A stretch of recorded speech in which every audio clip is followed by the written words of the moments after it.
The world remembers the pharaohs as golden-faced gods, wrapped in the shine of buried treasure and eternal monuments. But the truth behind those glittering masks was far darker, more twisted, and more brutal than most people ever imagine. Behind every calm granite statue staring blankly into eternity, there was a human being trapped inside a machine of power, paranoia, incest, blood rituals, and suffocating expectations that started the moment they were born. A pharaoh did not live. He was engineered. From infancy, he was told he was not human. He was divine, chosen by the gods, the living embodiment of Horus.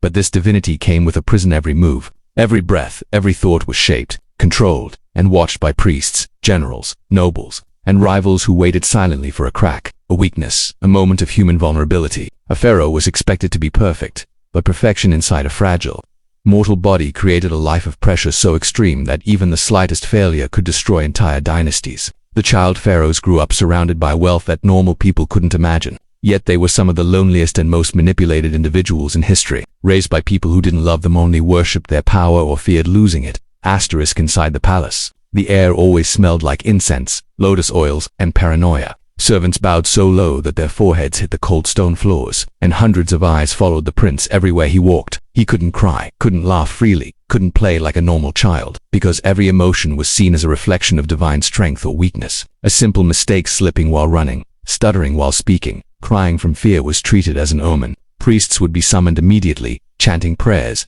analyzing the child's behavior, blaming evil spirits or rival gods. Imagine a childhood where you couldn't fail, couldn't feel, couldn't simply exist. The disturbing reality was, pharaohs were groomed into becoming living statues long before their faces were carved in stone. Asterisk as they grew older, the pressure intensified. Their education wasn't about freedom or self-discovery, it was indoctrination. Hours spent learning sacred rituals, memorizing divine genealogies, practicing how to stand, how to breathe, how to speak, how to sit on a throne without blinking too much. Because even blinking was seen as mortal. Every gesture had to communicate godlike authority. Their tutors were not teachers, they were sculptors, shaping the human clay into a political weapon. And beneath all this preparation was a chilling truth. The young pharaohs were never allowed to forget. Everyone around them had something to gain from their success, and everything to lose from their failure. A young prince who appeared weak could be quietly eliminated by a rival royal lineage, poisoned subtly by a cupbearer loyal to another faction, or spiritually corrected by priests who would perform disturbing rituals on the child to purge bad omens.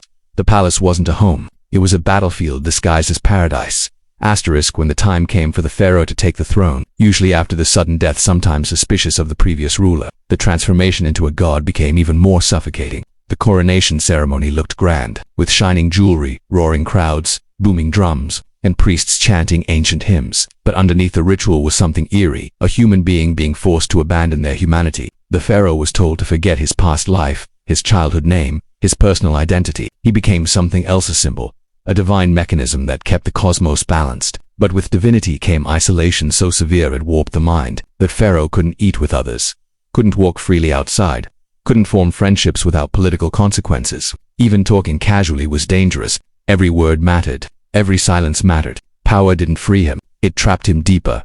Asterisk. One of the most disturbing realities of the pharaohs' lives was the brutal expectation to maintain the purity of divine blood. That meant incest, marrying sisters, half-sisters, sometimes daughters, even nieces, because the royal bloodline had to remain godly and untainted by ordinary humans. It wasn't romance. It was a cold, calculated system of breeding. Royal women were treated like vessels of dynasty, not individuals with desires or choices. Young pharaohs, barely adults, were forced into marriages that felt more like spiritual obligations than relationships. This twisted tradition came from a myth. The gods themselves, like Isis and Osiris, were siblings who married, so the royal family copied them. But copying gods had consequences. Generations of intermarriage created genetic complications. Some pharaohs suffered from deformities, fragile bodies, neurological problems, severe migraines, or psychological instability. These rulers were called divine. But behind closed doors, healers and priests worked desperately to hide the physical and mental symptoms caused by centuries of inbreeding. Asterisk. And then came the rituals, the most bizarre part of a pharaoh's life. To maintain divine authority, he had to perform sacred ceremonies regularly, some of which were exhausting, some humiliating, and some disturbingly violent. There were rituals where he had to symbolically fight chaos, rituals where he had to spill blood, rituals where he had to prove his virility in front of priestly witnesses, rituals where he had to offer animals or even prisoners to gods to keep the Nile flowing, the crops growing, the sun rising.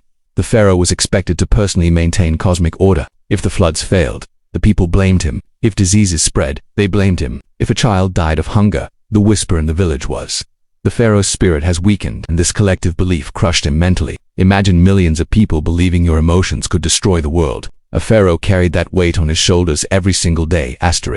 But the most suffocating aspect of the pharaoh's life was always the palace itself. Endless corridors filled with silent guards, eunuchs who knew every secret, concubines chosen not for beauty but for political leverage, priests who acted like the eyes of gods but really protected their own power. Every night, the pharaoh slept in rooms protected by magic spells, amulets, and guards who were trained to kill without question. And yet, he still couldn't sleep peacefully because assassinations were common. Rivals poisoned wine, slipped venom under fingernails, coated cosmetics with toxins, or charmed servants to spy. A pharaoh's meal had to be tasted first by several people, his clothes checked for embedded curses, his bed inspected for scorpions or snakes planted intentionally. Even his dreams were analyzed by priests who looked for weaknesses in his spirit. No moment of life was private, not even inside his own head.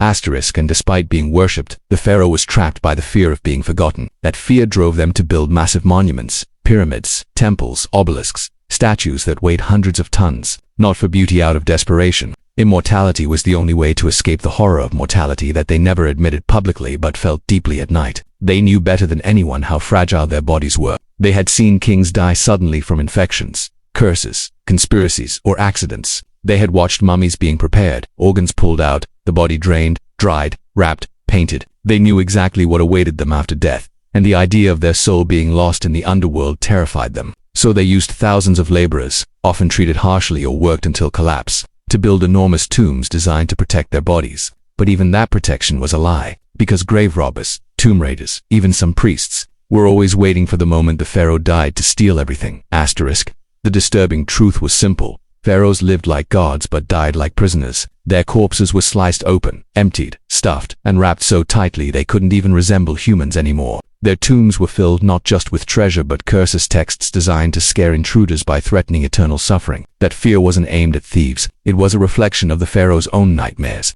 They were terrified of being judged by the gods, terrified of the weighing of the heart, terrified that the life they lived filled with power, privilege, but also violence would expose them as unworthy. Even in death, they couldn't escape scrutiny.